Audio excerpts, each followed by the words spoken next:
Welcome to the Krista Escamilla Show. Hello, everyone. Welcome back to the Krista Escamilla Show. It is a pleasure to have all of you with us today, and I hope that your day is treating you well wherever you are at in it. I'm sitting here today with a friend and a familiar face to those of you who watched her first episode. Kristi Edwards, the CEO for Centers for Children and Families, is with us today. Kristi, thanks so much for coming back. Thank you for having me. I'm excited. Well, I loved hearing your story the first time you were on our show and how you grew from therapist to CEO of Centers, and your love and passion for our community and helping those that need your help. And I just love that we got to hear that, and your mom, and Yes. You're a mom of boys, and we got to really chit chat about that. And so thank you again for coming back and talking about some important issues in our community. Right. As I've shared with you before, mental health is a passion, and living in the Permian Basin is where I am. And I will, my goal is to help people be as healthy as they can, physically and mentally. I love that. And that's what I feel like that's all of our goal. I mean, you know me, a few years now, and you know that I want everyone to live their best life and to be happy and to be joyful and find the joy in what they're doing every day. Like, to me, that is so important. And I think what you do is even more important because you're helping everybody do that. Like, I can just go, yeah, you can do it, but you're getting in there and you're really helping everyone, because it's tough. We all go through tough times. We do. And sometimes you just have to really get deep in the trenches with people in order for them to be able to live their best life, right? And to find joy. Sometimes people come in and they're just like a few adjustments away from, kind of like going to the chiropractor, right? They're a few adjustments away of going, oh, I've had it before, but I kind of got away from it. Yes. And so we get them back on track. So, I mean, we love the long term. We love the short term. Being in people's lives. I love that. And I think it's one of those things that I know, and you guys know I'm a big quote person, but there's that quote that says, just be kind because everybody's going through something. Yes. And I feel that on so many levels, because you never know what someone is going through in their life. And so just be kind, Just be kind. It can make such a huge difference. Exactly. Well, today we're going to talk about something that has been in the headlines a lot lately. And we have all felt that sting in our hearts when the children and the teachers were gunned down at the Uvalde school. Yes. It's one of those things where you feel it, whether you're a parent, a grandparent, a teacher, everybody, law enforcement, everybody was just deep into the story because of the fear that it has when we send our children off to school every day. So we want to talk a little bit about that and how we can really, process what's going on, because I think when that happens in the news, you almost shut down and the panic starts to come in. Yes. What can we do, either to talk to our kids or ourselves to get through when we see these mass shootings and our heart is just hurting for these people?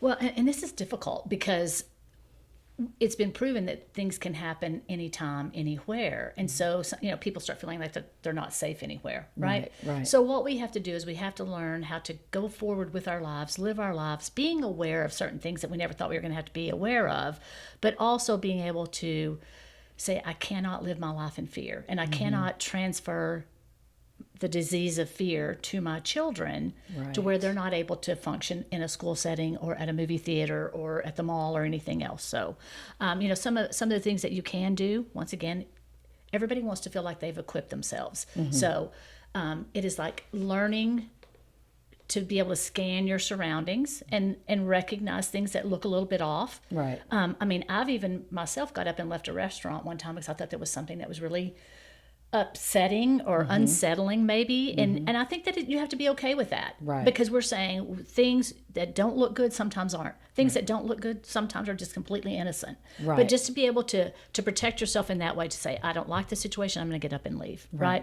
All right. So then what we've also got to do is we have to say, statistically speaking, these things are not happening everywhere, even though we've had some things that have happened here. Right. So you have to say the odds kind of are in my favor that I might not be caught in that position. Right. Then we have to be smart about where we're going, what we're doing, and the people that are around us. I mean, don't go into strange places that you don't know. Right. If you're in a movie theater, find the exit. Right? Or if you're in a restaurant, find the exit. And it's not that we're trying to create more fear or more hypersensitivity about where things are.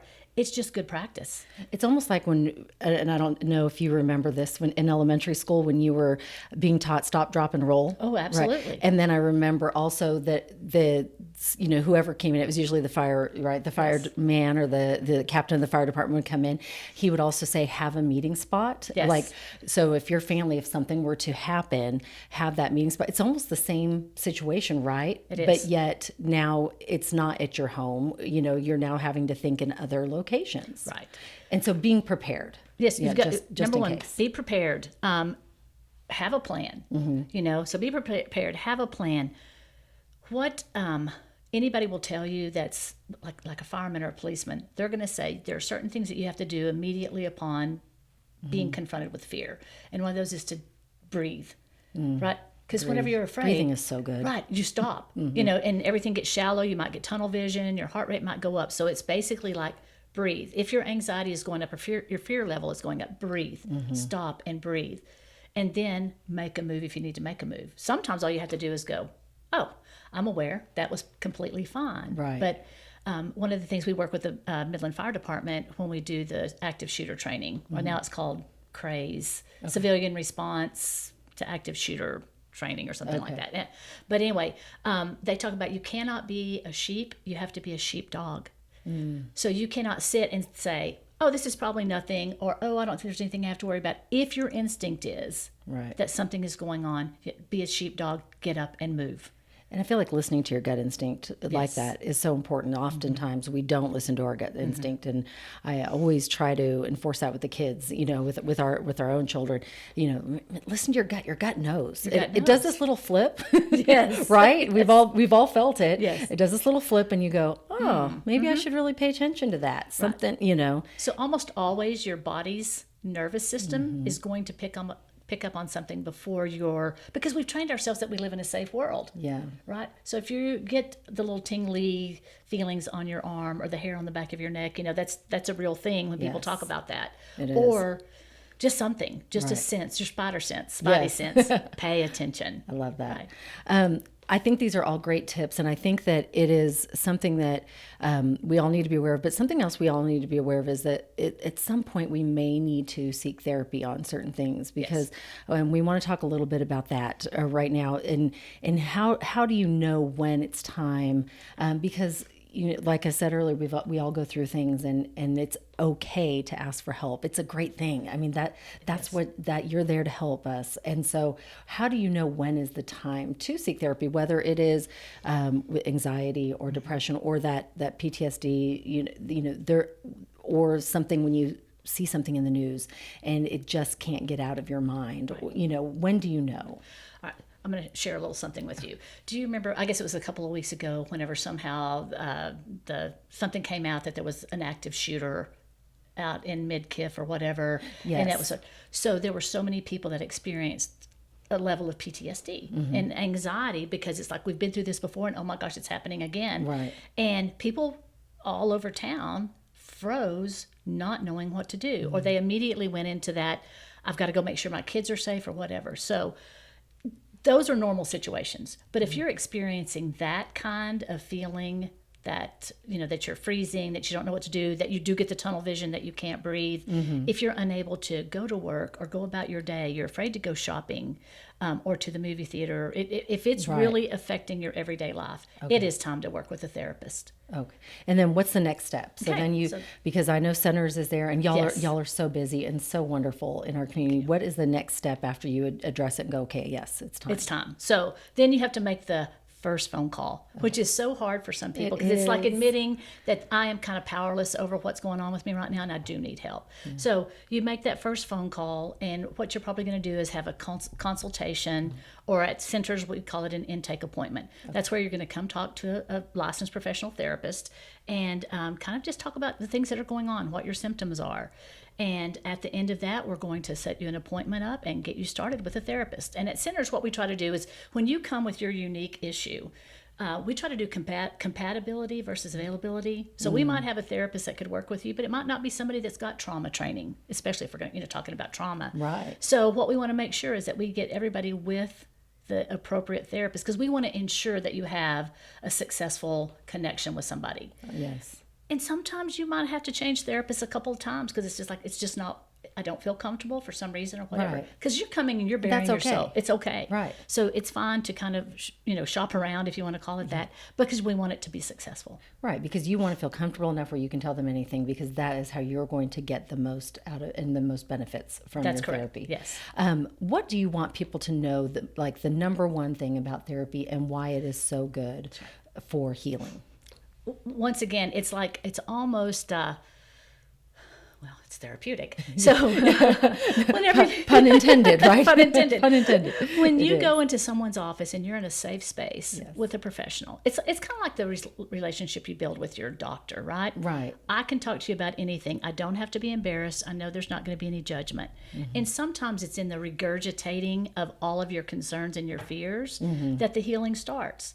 Because we come in and we start saying, this is your greatest fear, or this is your biggest issue, and this is what we're going to do. We're going to, kind of meet you where you are, and we're going to start taking these little steps to go forward. Right. And I think as things work for you, you start trusting the process more. Okay. You also know that you can come back and you say, I've tried that for a couple of weeks and I'm not really getting anywhere. We have to have a very deep bag of tricks as Right. therapists, so we just pull the next thing out. So, just because we kind of start formulating a plan with you does not mean it's always the plan we need. Right. It's like anything. You might have to pivot. You might have to pivot. And sometimes people want to come in and they want to project themselves in the best light that they can.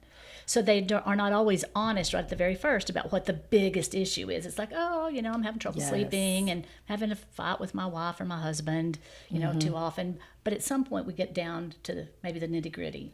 And once we're there, that's when the healing can begin. I'm glad you said that, because I think, and this is another thing that I feel so strongly about, especially for teenagers and young adults. Be yourself in those situations, in any situation. You have to be yourself, because that is when the best will come out. And you have to be honest. But being yourself, I feel like sometimes I'm a broken record with that one, especially because sometimes I'll do talks about public speaking. Yes. And because I want everyone to feel comfortable public speaking, because what was the number one fear in America for I don't know how many years? It was public speaking. It's still my number one. Oh, well, you are overcoming that fear, because you do a great job. You do awesome.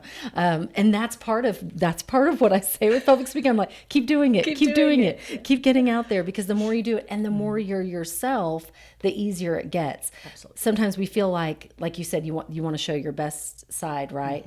But you also have to be yourself and show that, because people want to see the real you, not who you think you are. Or no, did I get that right? No, you're absolutely right. Because you're right. We're trying to find their authentic self. Yes. Because you cannot truly begin to get better or to work through things as long as you got this kind of veneer up. Yes. And you know what? I'm just going to share with you. Teenagers are the best at coming in and being their true selves. Oh, I love that. That's come wonderful. in and they're can I lay on the couch? Do I have to sit up? Can I bring a You're soda like, in? put your feet up, go for it. Because once they do, Yes. they're ready. And maybe our generation of parents have done a good job of saying your mental health is important. And be yourself. And be right. yourself. And they have no problem coming in and talking. That's and I love that. So I fantastic. feel like we're growing very healthy teenagers. Oh, I love to hear that. I'm so grateful for that, because I feel like for so many years it was like we needed to reinforce that, and Yes. so now, yay! Yay, Oh, for that's parents wonderful. everywhere. That's wonderful. And back to the public speaking, if you, because I get this question all the time. Yes, you can use your hands and you be yourself. Yes, this is what you want. Yes, but remember, you can do it. Whatever it is, you can do it. Be yourself. What time is it? It's time for quote of the day. Okay. Yes, so let's go ahead and mix these up a little bit and pick out a good one, Kristi. I think I'm going to turn them over. No, you're good. You're good. Unique. Okay. All right, the unique. What does it say? Never let anyone steal your joy. What did we just talk about? Perfect. We just talked about joy. And this, what I would tell love you, I love what we see with teenagers. They're not afraid to be themselves and to be unique. That's great. Right? They come in and like, this is who I am. This is how I like to dress. And this is, what I want. And it doesn't mean they look like some teenagers are defiant. Right. It's basically, I think we're making them be comfortable in their skin. Yes. And letting them be comfortable, maybe not making, letting them be comfortable in their skin. And I think that's wonderful. And I think that is a good thing about this generation. You know how every generation is like, well, this generation did this and this generation, Yes. and What this can we do? generation, yeah. And I love that this generation is being authentic and being themselves and being unique. too. So keep on doing that. And don't, might be a good topic to talk about, the generational gap. I often have heard that, one generation doesn't get the next, or that, or it skips Yes. a couple. How do you see the generations differing with mental health? Because they all look at it different. And I feel like today's generation, we're so enforcing this, that it's okay to talk about things that where generations past didn't. Am I right in that? Oh, you're so right. Because I am not I will say this, and I say it all the time. I am not a therapist, but I love what they do. And so I'm just like, am I right on that? You are so right. Okay. So, like my grandparents and even my parents, it was like you didn't share, your struggle. You Right. you pulled yourself up by the bootstraps and you went on. If you have a hard day, maybe tomorrow will be better. If it's not, you just keep hoping for a better day. Right. Now we can equip people with how to make their day better. We love don't have that. to just wait till it comes along for us. And I'm not sure when the shift happened. I love that the shift happened, and I hope it stays this way. But we've given people a voice to be able to share, and we've kind of taken the stigma away from mental health, because for years therapists have fought for mental health to be as important as your physical health. Yes. And I think that the pandemic has brought that home. And I'm hoping from this point forward, everybody, and I may have shared this the last podcast, but what we're seeing at centers, we used to be about 75% women, 25% males. We're now about 60-40. Nice. So men are coming in, they're not afraid to come in, good. they're coming in and they're saying whatever. So especially when a man comes in and he goes home and he talks in front of his children about the importance of mental health, those kids are like, oh, it's all good. Dad loves baseball and mental health. Yeah, that's great. And that's how it should be. And that's how Yeah. it should be. So And- I right. do believe that gap is closing. And I think another thing, which you're going to find interesting, we have a lot of kiddos being raised by grandparents Yes. and great-grandparents. Yes. Those great-grandparents that grew up being told not to share it are the first ones that will come in the door with their grandkids and say, I can't do this, and I know you can. So help me know what to do with these kids. That's fantastic. I'm glad that they're seeing that they don't have those skills, right? Because and it's hard. It's hard when you are the parent or the grandparent, because you are so closely tied to this child. You love this child so much, Right. and you feel like what you're doing is not working, and you feel helpless, and you feel like there's somebody out there that can, but it's hard to make that first step so hard. and do it. And so I'm proud of those grandparents that are will do doing that. that, because there's just nothing better than seeing your child or your grandchild grow and be equipped with the skills that that you because you want them to be happy. I mean I am the first to say, all I want is my children to be happy. That's right. That's That's it. I just want them to be happy and live their best life, and know they are loved, and know they are loved. That is most important. And so I think that is wonderful that we're seeing that switch. Okay, I had another question for you, but we have to do question of the day, Okay. and then we're I going to like get back to that question. Okay. All right, so question of the day, and this is just one of those fun things we do to kind of have you think about a question. Oh wait, did I go into the same? I don't know. Let me Maybe. see. No. Oh, you picked this is unique. so Unique. funny. How funny This is is funny. that? That is Yes. great. I love it. So what is the question? This says, how do you set goals? Kind of the process for setting goals. Okay. Good question for you. I It's love it's it. a great. I Okay. love it. So See how this all works out? It always is perfect. weird. And we don't preset these, by the No. way, so we don't No. even talk about it. I just say, here, grab one. go with it. All right. So the process for setting goals. So first of all, you have to have the idea or the desire to be able to attain a goal. Okay. You have to make sure that it's realistic, and then you say, what is the first step?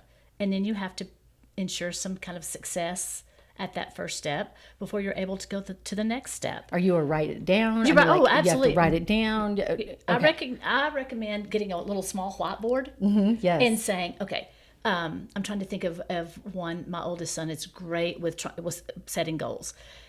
At the top of his whiteboard, whenever he was at UT, it said you have to grind to shine. Oh, I love it. Right? Love So then he would go back down and he would say, okay, identify the goal. And then he would step 1. Gotcha. Step 1 is identify the goal. Step 2, how long should it take? Step 3, does anybody else need to be involved? Step 4. So all those things up to the top. So you had a process to get to that shining. To that shining. And Yeah, to got to that number grind to one shine. goal. Right. Yeah. Love So, that. so anyway, once again, it's knowing who has to be involved, if it's your number one priority, or if it's just a side goal, or things like that. And then whenever you have success at one level, it elevates you. It elevates you to the next level. Okay. So, does that make Awesome. sense? That makes complete sense. I love, and I am a big write it down. Same. Because I feel like if you write it down, it's going to get done. If you don't, no, And it might escape the memory, Right. especially at our age. And I don't like putting it in my phone, even though sometimes you have to. I like writing it so I can cross it out. Yes, It's there's such a feeling of accomplishment. Yes. It's satisfying to go check or scratch it out or highlight it. Done. But I whatever could not works for agree. you, right? Perfect. If there was one thing that everybody could start doing today to bring more joy into their life, what would that number one thing be? For me, I think it has to be that you wake up in the morning and you say, and this is going to sound trite, but it's like, I have a good life. I have things to be grateful for. How can I share Yes, that, and how can I find joy in being positive and connecting with other people? I love it. Just that first thought in the morning. First thought in the morning. I mean, because you can wake up and go, it's going to be 105 again. I hate my life. Right. Right? Or I hate And the we've weather. all had those days. Yes. Don't- But if you really wake up and you go, next week it shows on the 9-day forecast that we're not going to be above 100. That's right. We're getting into the 90s. We get to the 90s. Maybe a little cloud cover. And I think you really would like to shift it from, I would like for people to remember me as saying she rarely had a bad day. Yes. Right? Yes. And I would, if people could get to that point. Now, there are things that happen in people's lives that are going to sidetrack you. Right. But if you start your day with that mindset, or if you reset it at lunch, if you find yourself becoming negative, you go, okay, I'm going to go get a cherry limeade from Sonic or whatever your favorite drink is. Yes. You go and you do that. Hey, And that's then what you we come back like, and cherry reset. limeade. My husband Al Me just too. walked in and we're like, hey, we're cherry limeades. That's great. That does perk up your spirit too. It In the does, yes. afternoon, you get that cherry limeade, you're feeling good. And their ice is so good too. I know. For the whole afternoon. Love the Sonic ice. How are we doing on time, sweetie? You're good. We're good. Okay. All right. Do we have time to go get a Sonic lemon cherry limeade? I'm just kidding. That sounds good. Thanks. The other thing I want to talk about is just centers and the way that you love our community and how we can support you in our community. Right. So I know that you have some big fundraisers coming up. Right. How can we support you? Because I think it goes both ways. I mean, as much as you help our community, we want to be able to help you. That's outstanding. Yes, thank you for You're bringing that up. welcome. So, unfortunately, being a nonprofit, we do have to put on these fundraisers because it's a part of our budget. It's not just icing on the cake, right? So we do have to do these things because that allows us to provide the programming that we do. It allows us to hire the talent, the therapists, the staff that we need to take care of the Permian Basin people. Yes. So through the year, we have various fundraisers. We usually have speakers come in and talk. We'll do a golf tournament. Yes. We do an end of year ask. We're all on our website. You can go on and it just says donate. If somebody just has $50 to donate, right. There's no amount too small. Right. And we will recognize your donation. The Big Fun fundraiser is coming up August the 12th at the Petroleum Club. And because we do have a speaker every year and because they are very expensive and COVID has kind of affected everybody's finances, yes. This year we're kind of throwing a party for the people who support us. I love that. So we're going to have a party band called Melange come in from Dallas. And if you've been to big weddings in Dallas, you might have heard them before. I think I have heard of them. Yes, But they get they're people fantastic. up. Yes, they get people up and moving. We're going to have cowboy auctioneers that are going to come in that are going to make the live and silent auctions fun. Because sometimes we're just like, okay, can we get somebody to go a little bit? And while we have great auctioneers, this is a large team, and it's going to just be fun. We're going to have great food. Yes. It's called Havana Night, so we're telling people to dress at your most outrageous Havana Night looking gear. We're going to have a cigar roller. It's going to be fun. It's going to be fun. So anyway, if you go to our website, you're going to be able to see the tables. We've got individual seats for as little as $250. We've got 8 top tables for $2,000. We've got tables for 5,000, 10,000, 20,000. Fantastic. So anyway, it's for a good cause, and we guarantee you a good time. Oh, that's fantastic. And well, I hope that all of you can come out and support centers, because they truly are amazing in our community, and they help make our community better. And so I just really want each and every one of you to take a look, see if you can go. If you can't, then just at least maybe go support any way that you can. In closing today, Kristi, I want to give you the open mic. Anything you that may be coming into today, you were like, oh, I hope we get to talk about this today. Maybe we haven't covered it yet, because this, my goal is, as I've shared with you before for the podcast, is I want everyone to learn something and grow together, support our community, and make you smile. Hopefully it made you smile too. But that's the goal. So if there's anything that you would like to share regarding that, please go ahead. The mic is yours. Okay, I'll take it. I think I want to reiterate how easy it is to get help. To get the mental health help you need, and how easy it is these days to recognize, because we have things out there. We're centers and other counseling agencies, because we all have to work together. Centers can't do it alone, so we have our partner agencies, and we have individual practitioners who are just as passionate as we are. So for you, we educate in all ways. We're in the newspaper, we're on the news, we are doing these events so we're hoping that people will recognize this is what's going on with me, and there is help for that, and I can do it. It is easy. Dialing the number for the first time is a hard part, and making that appointment, because it's saying I have a problem, I need somebody to help me with it. But we work with people of all walks, all ages, and people will come in there very hesitant and resistant to therapy. And within a couple of sessions, they're like, why did I wait so long? So I've said I'm passionate about mental health. I am passionate about mental health. She is. And I'm really not going to apologize for it. So. No, don't. No, not at all. So because it doesn't always manifest itself in a way that you see, like, if you have the measles or you have a broken leg, you know what that's going to look like. Oh, I got to go get that checked out. Right. This is that feeling that's in your gut, in your heart, in your head, that nothing is easing. If you will come in and you can develop some trust in the process with what we do, I can guarantee that you're going to have some good resolution. I couldn't agree more. So trust us. We want to help you, and we're there to help you. And remember, you're not alone. And you're not alone. They're there for you. No. Kristi, thank you so much for sharing today. I know we would love for you to come back on another time, because I think we cannot talk about mental health enough. Agreed. And we need to all be there for each other and support each other, and know that it's okay to say you're not okay. And I think that what you're doing is amazing in our community, and all your therapists. So thanks again for being here. We'll definitely see you next time on another episode. I do want to thank all of you for joining us today. Thank you for sharing our podcast with so many. We are growing all over the world. We have listeners. You ready for this? We have listeners in France. We have listeners in Mexico. We have listeners in South Africa. We are in all the, not all the United States. No one's listening in Georgia. I don't know why.